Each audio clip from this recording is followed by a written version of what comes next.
Assalamualaikum warahmatullahi wabarakatuh.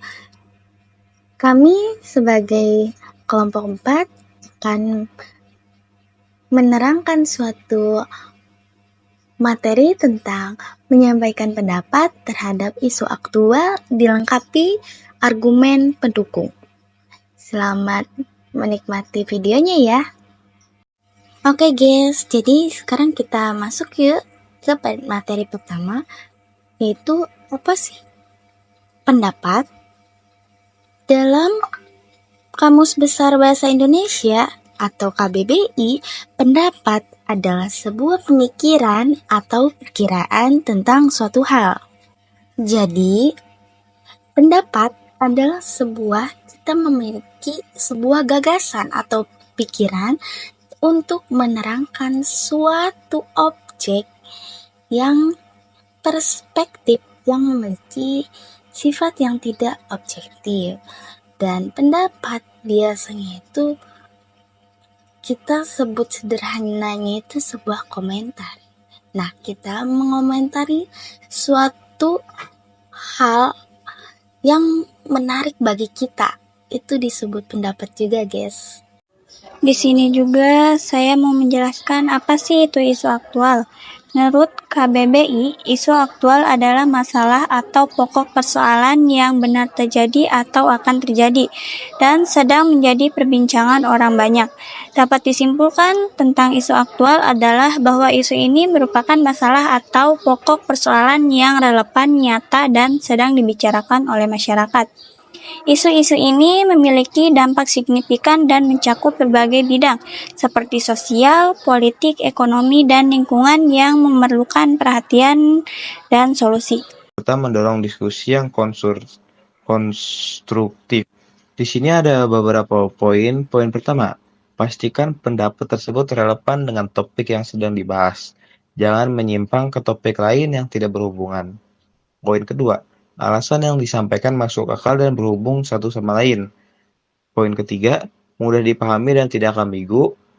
Poin keempat, didukung oleh data, bukti, atau informasi yang akurat. Poin kelima, bersedia mendengarkan pendapat orang lain dan mempertimbangkan sudut pandang yang berbeda. Lalu saya akan memberikan contoh dari poin ke satu aja ya.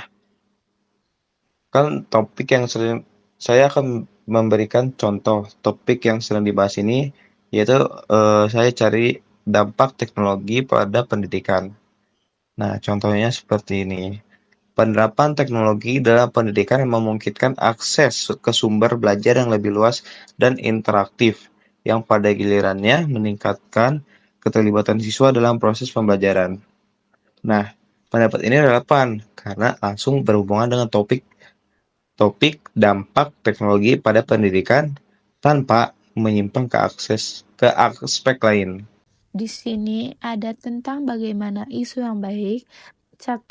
Terkait dengan kehidupan sehari-hari, isu terkini atau permasalahan global. 2. Mudah dipahami dan divisualisasikan. 3. Mampu mengundang perhatian dan minat banyak orang. Apa itu pendapat umum? Pendapat umum adalah pandangan atau keyakinan yang dianut oleh sebagian besar orang dalam suatu kelompok atau masyarakat pada suatu waktu tertentu mengenai suatu topik, masalah, atau isu. Kalian tahu bahwa pendapat akan mendekati fakta apabila ditunjang dengan data yang kuat. Bagaimana bisa begitu? Jadi gini, walaupun misalnya pendapat adalah sebuah pandangan atau komentar kita dalam suatu hal yang menarik atau tentang apapun itu, bila dibarengi dengan fakta, itu menjadi pendapat yang sebenarnya loh, yang gak bisa disanggah karena udah ada buktinya. Kita contohkan ya. Contohnya, aku bersekolah di SMA 1 Rengas Dengklok. Nah, kita bisa membuktikannya dengan data bahwa kita terdaftar menjadi alumni atau masih bersekolah di SMA 1 Rengas Dengklok. Dari tahunnya, tanggal masuknya, atau data diri kita di SMA 1 Rengas Dengklok, guys. Itu salah satu pendapat akan mendekati fakta apabila ditunjang dengan data yang kuat. Seperti itu.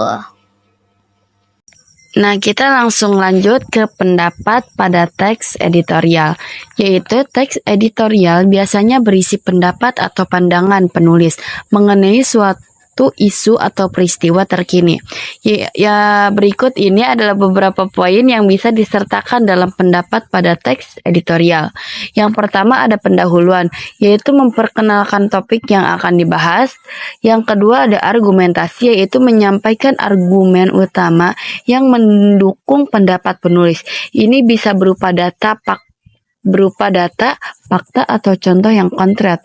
Yang ketiga ada kontra argumentasi, yaitu mengakui argumen lawan dan memberikan bantahan yang logis. Yang keempat ada implikasi, yaitu membahas konsekuensi dari masalah yang diangkat dan bagaimana hal itu mempengaruhi masyarakat atau lingkungan. Nah, yang terakhir ada kesimpulan, yaitu merangkum pendapat dan memberikan seruan untuk tindakan atau pemikiran lebih lanjut. Nah, jadi pentingnya untuk menyajikan argumentasi dengan jelas dan logis serta mendukungnya dengan sumber yang terpercaya. Nah, kita masuk ke materi teks editorial yang pertama ya guys ya.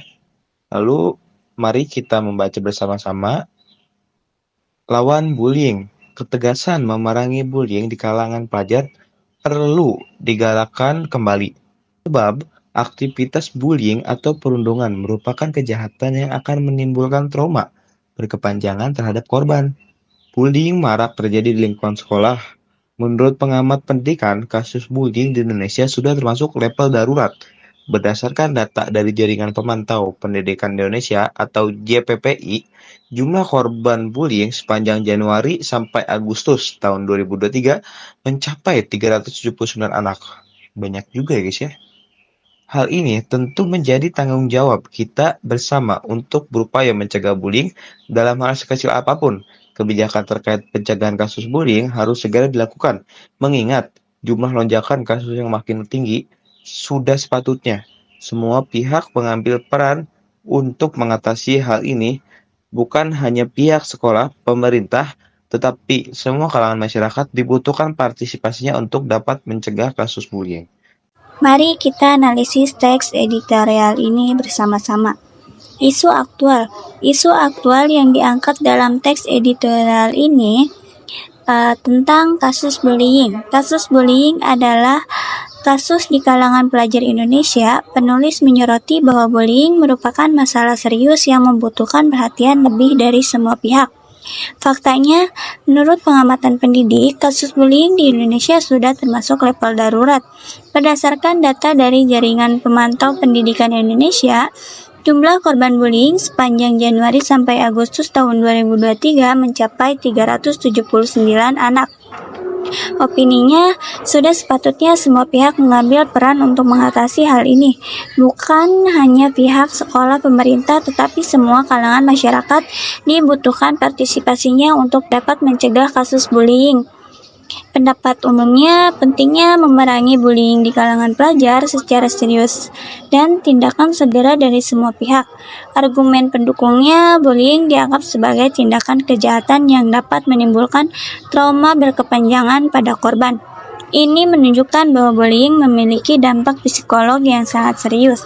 Adapun data dari JPPI menunjukkan bahwa jumlah korban bullying cukup tinggi, yang mengindikasikan bahwa masalah ini sudah menjadi masalah yang serius dan meluas. Jadi, selanjutnya saya akan menjelaskan teks editorial tentang bahaya rokok bagi kesehatan Indonesia. Ada sebuah pepatah mengatakan lebih baik mencegah daripada mengobati. Pepatah tersebut memberi makna bahwa kesehatan adalah hal yang utama bagi manusia. Namun nyatanya masih banyak kebiasaan berakibat buruk pada kesehatan, tak hanya pada diri sendiri, namun juga menularkan orang lain, seperti merokok. Selama lebih dari 3 abad, industri rokok tumbuh dan berkembang di Indonesia serta bertanggung jawab pada buruknya kesehatan masyarakat. Menurut Kementerian Kesehatan, kegiatan total akibat konsumsi rokok selama 2013 mencapai 378,75 triliun, padahal nilai pasar industri saat ini ditaksir sebesar 224,2 triliun. Tak hanya membengkak dari tagihan pengobatan, angka kerugian lainnya juga diderita dari pembelian rokok mencapai 138 triliun. Kerugian ini berasal dari hilangnya produktif akibat sakit, stabilitas, dan kematian prematur di usia muda sebesar 35,4 triliun, dan biaya berobat akibat penyakit-penyakit terkait tembakau sebanyak 5,35 triliun. Tak hanya buruk bagi anak-anak, industri rokok juga semakin berbahaya karena mulai menyasar pada konsumen generasi muda, khususnya kalangan remaja. Hal ini dibuktikan dengan meningkatkan prevalensi merokok pada populasi usia 10-18 tahun, yakni sebesar 1,9% dari tahun 2013, 7,2% ke tahun 2018, 9,1% berdasarkan data riset kesehatan dasar Riskades. Hal tersebut tentu memprihatinkan.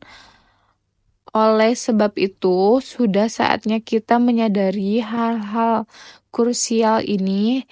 Kita bisa menolak, melarang konsumsi rokok sejak di lingkungan keluarga sendiri, karena industri rokok juga banyak didukung oleh pihak-pihak yang menerima keuntungan tinggi dan dari penjual rokok selama berabad-abad di Indonesia. Mari kita analisis teks editorial ini bersama-sama.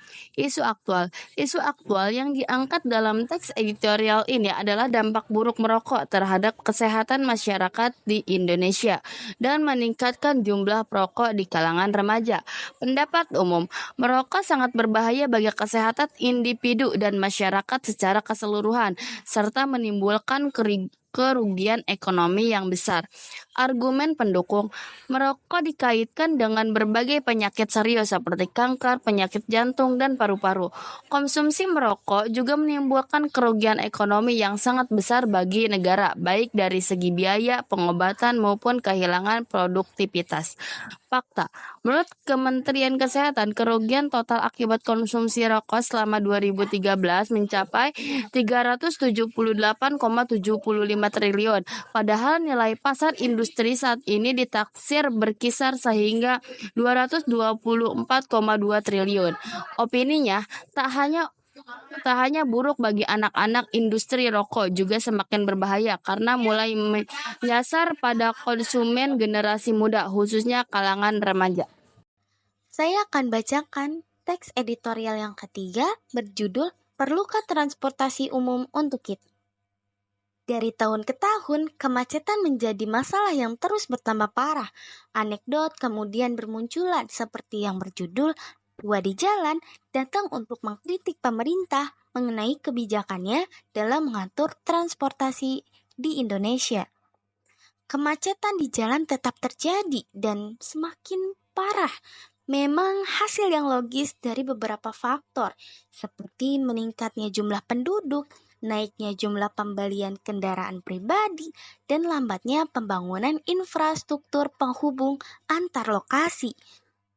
Berdasarkan data Organisasi Kesehatan Dunia atau WHO pada tahun 2019, Indonesia menduduki peringkat ke-8 di Asia Tenggara dengan tingkat kematian akibat kecelakaan lalu lintas dengan data kematian mencapai 12,2% dari 100.000 populasi. Hal ini tentu saja dapat diminimalisasi dengan beralihnya kebiasaan perjalanan dengan menggunakan angkutan umum. Saat ini, pemerintah sangat penting dalam hal pembangunan infrastruktur transportasi, baik dari kualitas armada maupun fasilitas yang memudahkan masyarakat untuk menggunakan transportasi umum. Namun, tantangan selanjutnya adalah besarnya anggaran dan biaya yang harus dibayar untuk membangun sebuah sistem transportasi tersebut. Dengan keadaan melemahnya seluruh ekonomi di dunia, pasca pandemi berlangsung, pemerintah perlu bijak dalam menetapkan prioritas pembangunan. Keadaan ini tentunya tak hanya dihadapi di Indonesia, banyak negara lain dengan kondisi yang relatif sama, tapi cukup berhasil mengatasi masalah kemacetan tersebut dengan mengembangkan transportasi umum yang memadai. Indonesia tentunya dapat mencontoh hal positif tersebut untuk kebaikan bagi generasi selanjutnya. Namun, jika keputusan sudah dibuat, seharusnya konsisten dengan hal tersebut agar kita tidak kembali mendengar hal buruk semacam proyek mangkrak dan hal-hal negatif lainnya yang hanya menghabiskan anggaran negara. Setelah kalian menyimak pembacaan teks editorial ketiga, mari bersama-sama kita menganalisisnya ya. Yang pertama, kita menentukan isu aktual atau isu yang beredar di masyarakat atau viral ya guys ya. Isu yang diangkat dalam teks editorial ini adalah tentang masalah kemacetan lalu lintas di Indonesia dan pentingnya mengembangkan transportasi umum sebagai solusi. Lalu ada pendapat umum, yaitu pandangan sebagian orang mengenai isu tersebut, yaitu pentingnya pengembangan transportasi umum di Indonesia sebagai solusi untuk mengatasi masalah kemacetan dan kecelakaan lalu lintas yang semakin parah. Pendapat ini juga didukung oleh argumen, yaitu penulis menyoroti bahwa kemacetan lalu lintas di Indonesia merupakan masalah serius yang membutuhkan solusi segera. Adapun data dari WHO menunjukkan bahwa Indonesia memiliki tingkat kematian akibat kecelakaan lalu lintas yang cukup tinggi di kawasan Asia Tenggara. Dalam teks editorial juga kita menentukan fakta dan opini. Fakta yang terdapat pada teks editorial tersebut yaitu berdasarkan data Organisasi Kesehatan Dunia atau WHO pada 2019, Indonesia menduduki peringkat ke-8 di Asia Tenggara dengan tingkat kematian akibat kecelakaan lalu lintas dengan data kematian mencapai 12,2% dari 100.000 populasi. Dan pada opini kita memilih pada teks editorial tersebut, yaitu saat ini pemerintah sangat penting dalam hal pembangunan infrastruktur transportasi, baik dari kualitas armada maupun fasilitas yang memudahkan masyarakat untuk menggunakan transportasi umum. Nah, setelah analisis, kalian kalau misalnya kurang paham bisa bertanya ya. Contoh teks editorial yang berjudul Pengangguran Makin Bertambah. Tesis, perlambatan pertumbuhan ekonomi nasional mulai membawa dampak serius bagi kehidupan masyarakat. Data Badan Pusat Statistik BPS menyebut pelemahan perekonomian berimbas pada menjolaknya angka pengangguran yang pada kuartal 3 tahun 2015 ini mencapai 7,56 juta orang. Karena ini, pemerintah di bawah kepemimpinan Presiden Joko Widodo dan Wakil Presiden Yusuf Kala ini harus bekerja lebih keras agar roda perekonomian kembali bergerak cepat.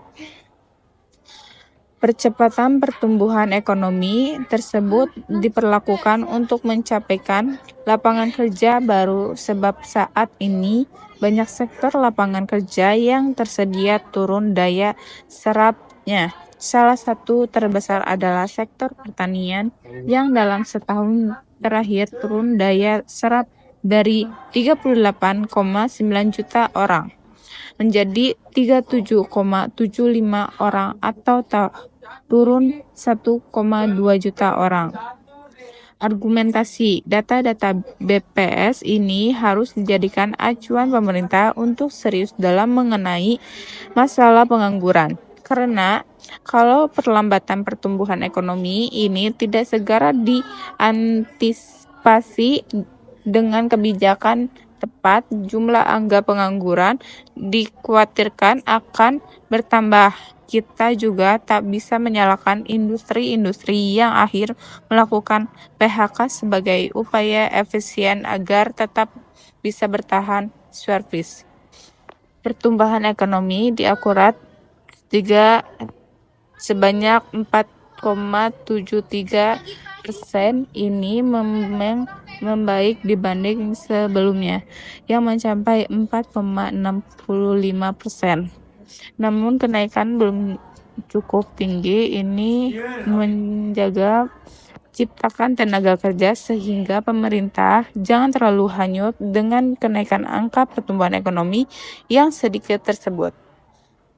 Di sini pemerintahan harus hadir untuk menyelamatkan dan melindungi berbagai bidang industri yang kini sedang mengap-mengap. Jangan sampai industri dibiarkan sendiri menyelesaikan masalahnya tanpa ada bantuan dari pemerintah. Pemerintah memang sudah mengeluarkan 6 paket ekonomi sebagai upaya untuk memulihkan perekonomian nasional dari keterpurukan. Namun, rata-rata paket ekonomi yang dicanangkan pemerintah merupakan kebijakan yang berorientasi jangka panjang. Hal inilah yang menyebabkan paket-paket kebijakan tersebut belum banyak berperan dalam memperbaiki masalah ekonomi bangsa ini.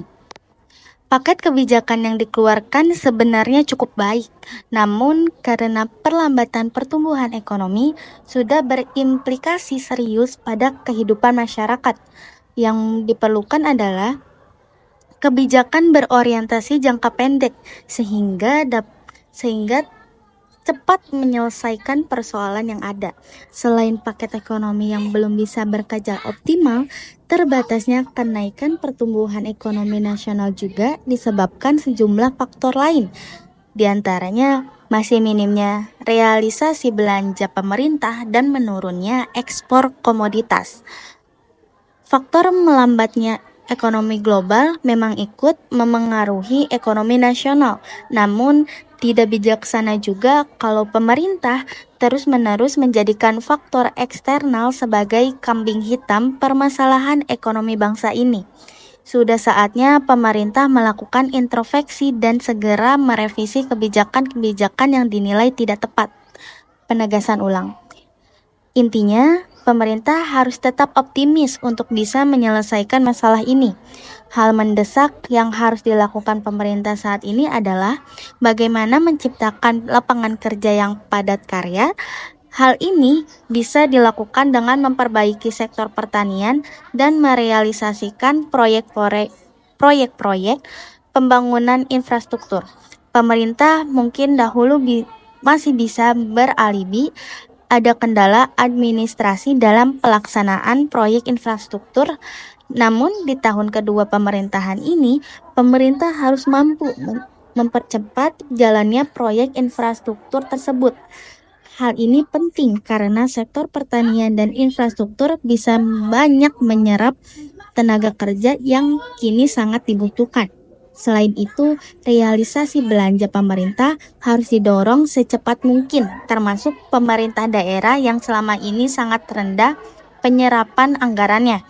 Belanja pemerintah, terutama belanja barang, sangat diperlukan untuk menggerakkan roda perekonomian. Kita tunggu gebrakan pemerintah untuk menangani membeludaknya angka pengangguran tersebut. Sumber dari Koran Sindo, Sabtu 7 November 2015. Mari kita analisis teks editorial ini bersama-sama. Pertama, menentukan isu aktual. Isu aktual yang diangkat dalam teks editorial ini adalah meningkatnya angka pengangguran di Indonesia akibat perlambatan pertumbuhan ekonomi. Isu aktual ini ditemukan pada paragraf pertama. Lalu ada pendapat umum Pemerintah perlu mengambil tindakan yang lebih konkret dan cepat untuk mengatasi masalah pengangguran yang semakin meningkat. Pendapat umum ini dapat ditemukan pada paragraf pertama dan 3. Fakta. Badan Pusat Statistik atau BPS menyebut melemahnya perekonomian berimbas pada melonjaknya angka pengangguran yang pada kuartal 3 tahun 2015 ini mencapai 7,56 juta orang. Fakta ini ditemukan pada paragraf pertama dan salah satu yang terbesar adalah sektor pertanian yang dalam setahun terakhir turun daya serapnya dari 38,97 juta orang menjadi 37,75 orang atau turun 1, juta orang. Fakta ini ditemukan pada paragraf kedua. Lalu kita menentukan opini. Paket kebijakan yang dikeluarkan sebenarnya cukup baik, namun karena perlambatan pertumbuhan ekonomi sudah berimplikasi serius pada kehidupan masyarakat. Yang diperlukan adalah kebijakan berorientasi jangka pendek sehingga cepat menyelesaikan persoalan yang ada. Opini ini dapat ditemukan pada paragraf ke-7. Lalu terakhir kita menentukan argumen pendukung. Penulis menggunakan data BPS untuk menunjukkan peningkatan angka pengangguran dan penurunan daya serap tenaga kerja di beberapa sektor, terutama pertanian. Data ini memberikan bukti konkret tentang masalah yang sedang dihadapi. Terdapat pada paragraf 1 dan 2.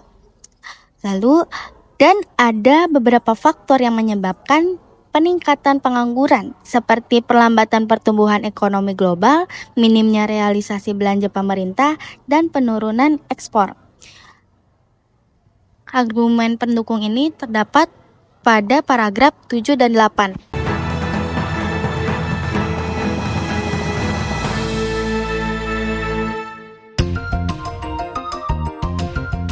Menjaga harga beras. Kekeringan berisiko menekan produksi beras. Ancaman kenaikan harga belum berakhir. Di sisi lain, petani layak menikmati kenaikan harga yang wajar. Dalam sepekan terakhir, Presiden Joko Widodo mengunjungi sejumlah gudang Perumbulok dan pasar.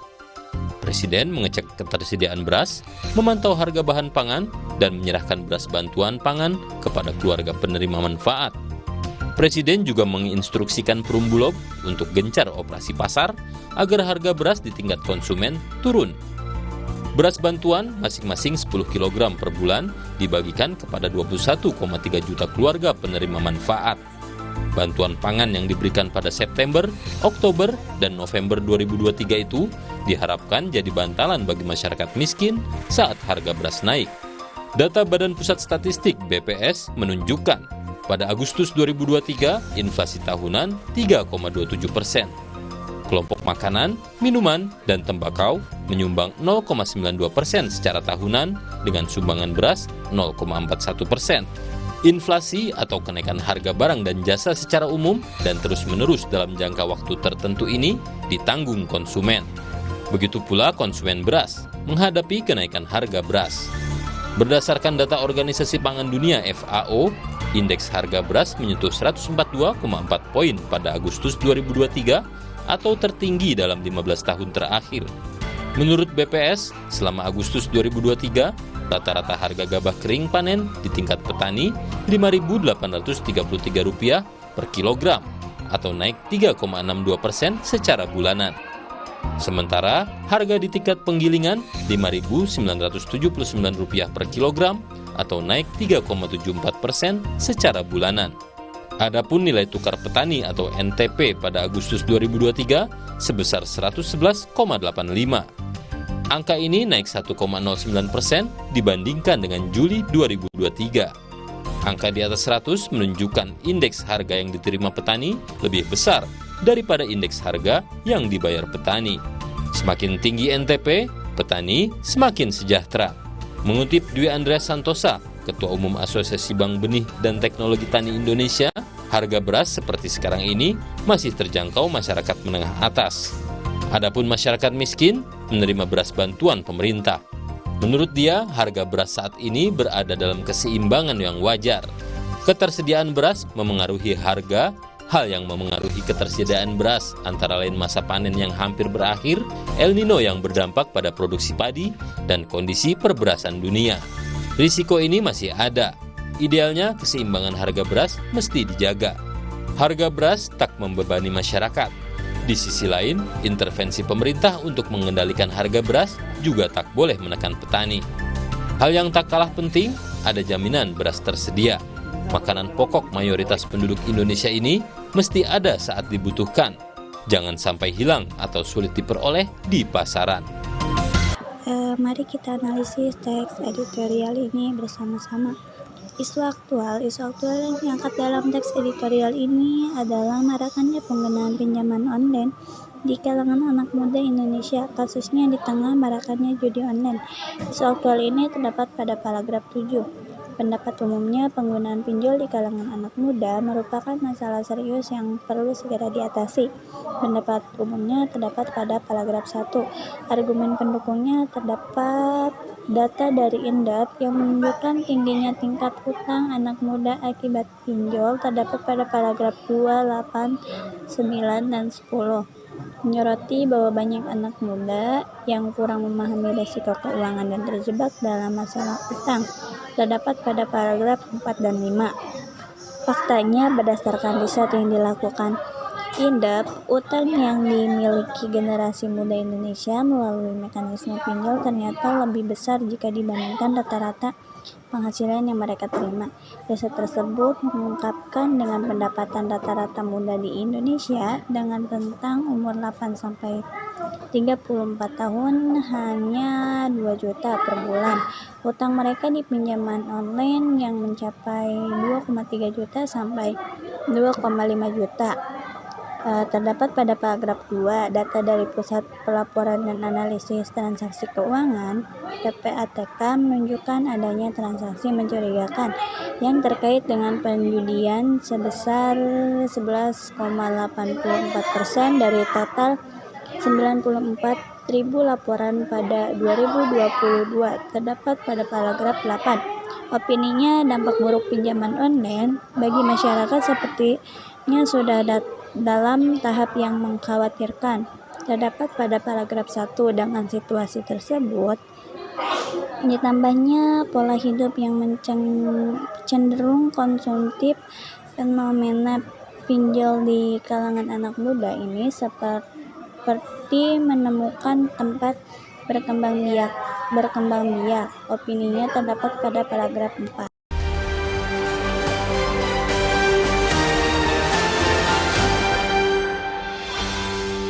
Kaum muda dikepung pinjol.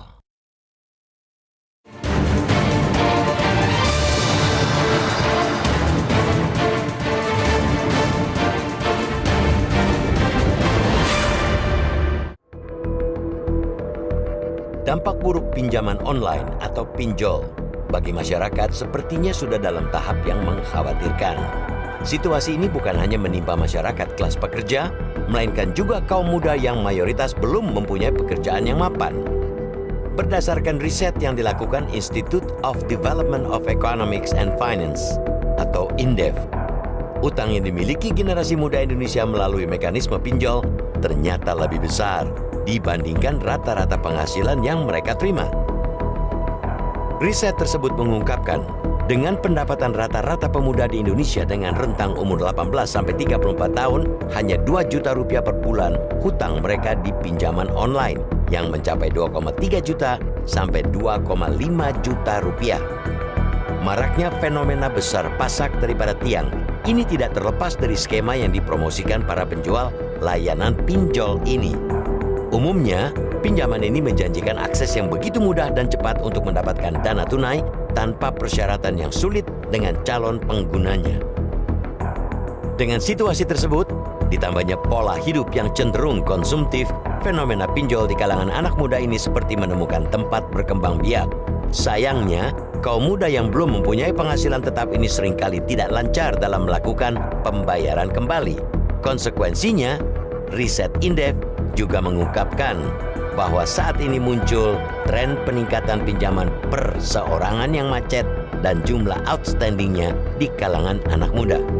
Fenomena macetnya pembayaran produk pinjaman pinjol atau buy now pay later atau pay later di kalangan muda ini tidak hanya terjadi di Indonesia saja, melainkan juga di seluruh dunia.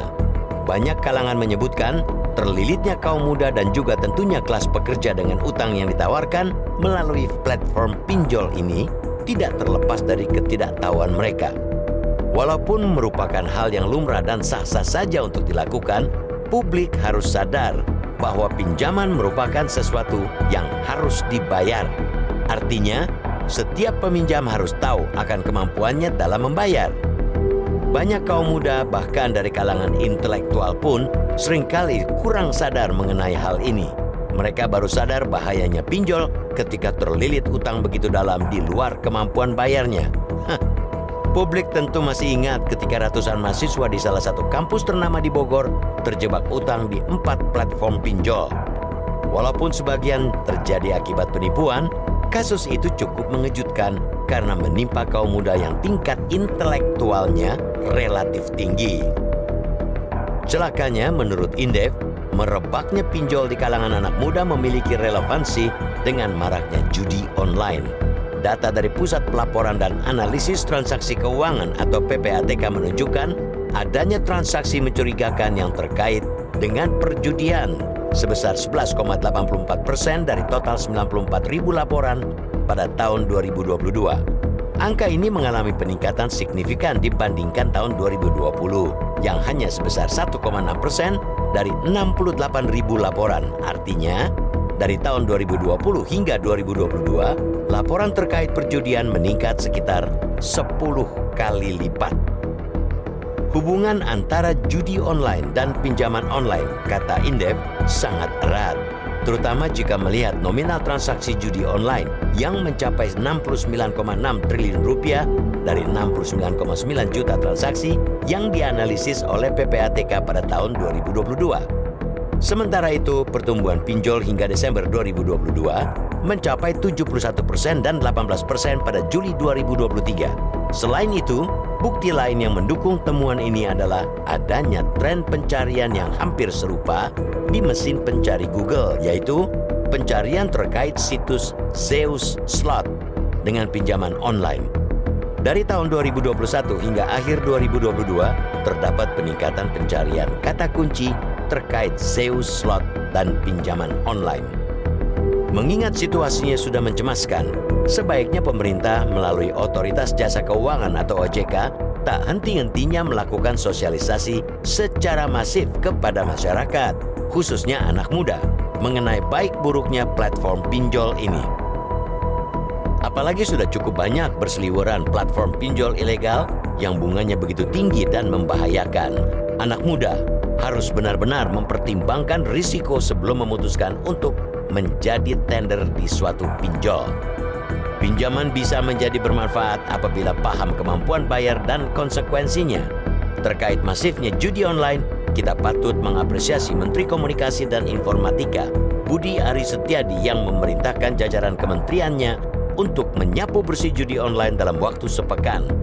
Jika target ini meleset, negara benar-benar dalam keadaan darurat judi online. Sedihnya, negara kalah melawan penyelenggara judi online.